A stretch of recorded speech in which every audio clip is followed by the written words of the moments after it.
اچھا کر صاحب، رشتوں کے لوگوں کے بڑے مسائل ہیں، بچیاں لوگوں کے گھروں میں بیٹھی ہیں، عمریں بڑھ رہی ہیں، دیکھیں اس کے لیے شادیاں نہیں ہو رہی، اس کے لیے رشتوں کے لیے کچھ چیزوں کا تعلق آپ کے عملیات وظائف سے ہے، اذکار سے ہے، اور کچھ چیزیں ایسی ہیں کہ جو رشتوں کی بندش میں باقاعدہ پریکٹیکل کچھ چیزیں کرنے کا نام ہے. مثلا آپ سب سے پہلے 2 رکعت نماز پڑھ کے، یہ 2 رکعت میں اس لیے بتاتا ہوں کیونکہ قرآن کی آیت ہے استعینوا بالصبر والصلاۃ، ہر مشکل کام میں سب سے پہلے 2 رکعت نماز پڑھ لیا کریں، اس کے بعد وظیفہ کریں گے تو اللہ بھی آپ کو دیکھتا ہے کہ بندہ واقعتاً طالب ہے. آپ صرف زبان سے 2 لفظ پڑھ کے نہ اپنے رکوع کیا، نہ قیام کیا، نہ سجود کیا، جس وقت پیشانی کھڑی ہوتی ہے اس کے سامنے اور پیشانی جھکتی ہے اس کے سامنے، پیشانی بچھتی ہے اس کے سامنے، اس سے حیا آتا ہے کہ اپنے بندے کے خالی ہاتھ موڑے. تو اس وقت دعا جو ہے ربی انی لما انزلت الی من خیر فقیر،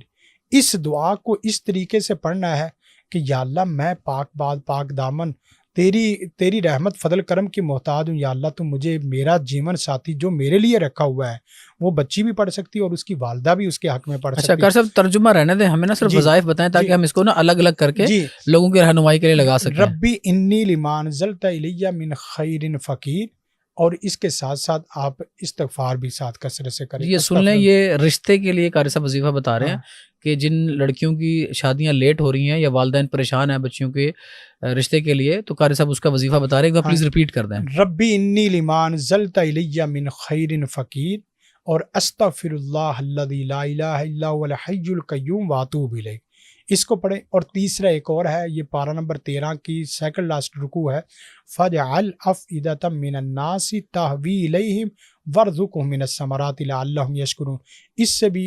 یہ ہے کہ لڑکا ہو یا لڑکی ہو اس کے رشتے کے لیے پڑھا جا سکتا ہے. لیکن ایک بات جو نوٹ کرنے والی ہے وہ یہ کہ جب رشتہ آئے یا پکچر وغیرہ جو آپ شیئر کرتے ہیں رشتے کے لیے، بات کی تو بچے کی تصویر ہی پسند نہیں کرتے، اور بسوں کا تصویر پسند کر کے گھر آتے ہیں تو بچہ پسند نہیں کرتے. تو جب بھی آپ نے تصویر لینی ہے رشتے کے مسئلے میں یا جاب کے مسئلے میں، آپ نے باوضو ہونے کے بعد جو میک اپ بچی نے کرنا یا بچے وہ کریں، باوضو تصویر لے. اور اسی طرح یہ ہے کہ رشتے کے لیے نا گڈ لک کا بھی دیکھیں، میڈیا سوشل میڈیا کا دور ہے، ہر آدمی چاہتا ہے کہ میرے لیے حور ہو، اور وہ چاہتا ہے میرے لیے بھئی وہ جنتی دولہا ہو، تو برکیف یہ سب چاہتے ہیں. اسی طرح کچھ چیزیں ایسی ہیں کہ جب رشتہ دیکھنے کے لیے آئے اس وقت بھی باوضو ان کے سامنے بیٹھیں اور حسبنا اللہ و نعم الوکیل یا حیو یا قیوم برحمتی کا استغیث، یہ آپ مہمانوں کے پاس بیٹھ کے پڑھتے رہیں، اللہ رحمت فرما دے. زندگی شعور سے، الحکمہ انٹرنیشنل.